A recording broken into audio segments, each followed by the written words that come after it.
Transparency की बात करते हैं तो विपक्ष कहता है कि ईडी, सीबीआई, आईटी सारे के सारे इदारे जो हैं इलेक्शन कमीशन को भी जोड़ते हैं वो कि सारे इदारों पर बीजेपी हावी है और लेवल प्लेइंग फील्ड है ही नहीं।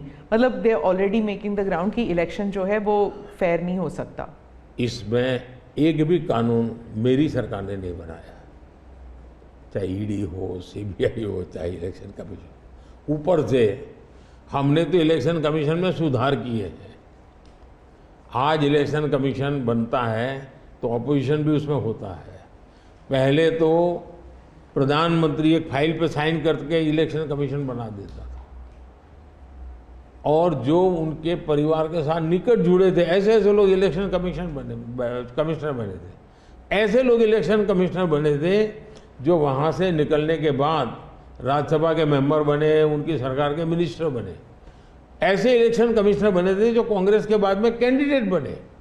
और इसलिए हम उस लेवल पे प्ले नहीं कर सकते, तो हमारा लेवल प्ले फील्ड हो ही नहीं सकता। हम ऐसे बन ही नहीं सकते। हम अच्छे रास्ते पर जाना चाहते हैं, हम उस रास्ते पर जाना नहीं चाहते। दूसरी बात है, आखिर ईडी सीबीआई कैसे बनी? ईडी वगैरह का आप देखेंगे या इलेक्शन कमीशन अपने एक कहावत है, नाच न जाने आंगन टेढ़ा। और इसलिए कभी ईवीएम का बहाना निकालेंगे, कभी मूलतः पराजय के लिए वो कुछ रीजनिंग अभी से सेट करने में लगे हैं ताकि पराजय उनके खाते में न चढ़ जाए। वो कह रहे हैं लड़े कैसे आप? या तो ऑपोजिशन लीडर्स को जेल में डाल रहे हैं या फिर अगर वो आपकी पार्टी में आ गए तो सारे पाप धुल गए। कितने ऑपोजिशन लीडर जेल में हैं? कोई मुझे बताए। और क्या यही ऑपोजिशन लीडर उनके सरकार चलाते थे? या जेल का डर है? हाँ,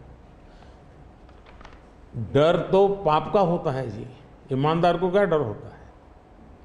मेरे यहाँ भी तो उन्होंने मेरे होम मिनिस्टर सबको जेल में डाल दिया था। दूसरा, ईडी की बात करते हैं। आप गुजरात के बारे में कह रहे हैं जब आप मुख्यमंत्री? हाँ, मैं मुख्यमंत्री था।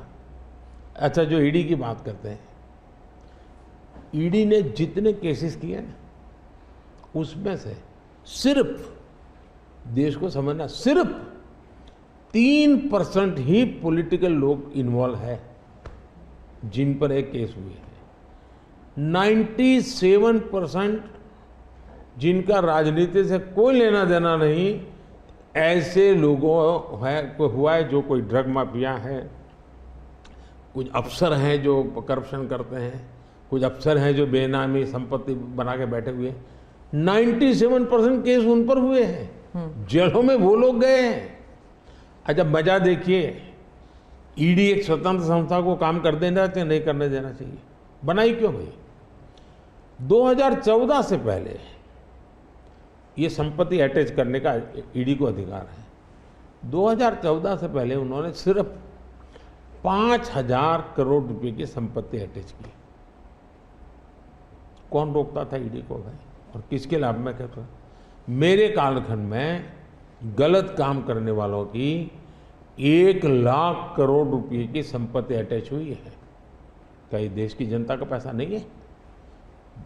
दूसरा आंकड़ा तो आप और हैरान हो जाओगे। 2014 पहले इसी ईडी ने देश में से 34 लाख रुपए, 34 लाख रुपया कैश जब्त किया था। मतलब कि स्कूल बैग में आ जाए इतना पैसा, स्कूल बैग में आ जाए। पिछले 10 साल में हमने 2,200 करोड़ रुपया कैश जब्त किया है। 2,200 करोड़ रुपया कैश जब्त किया है। कहाँ 34 लाख, कहाँ 2,200 करोड़। 34 लाख रुपया एक बैग में आ जाता है।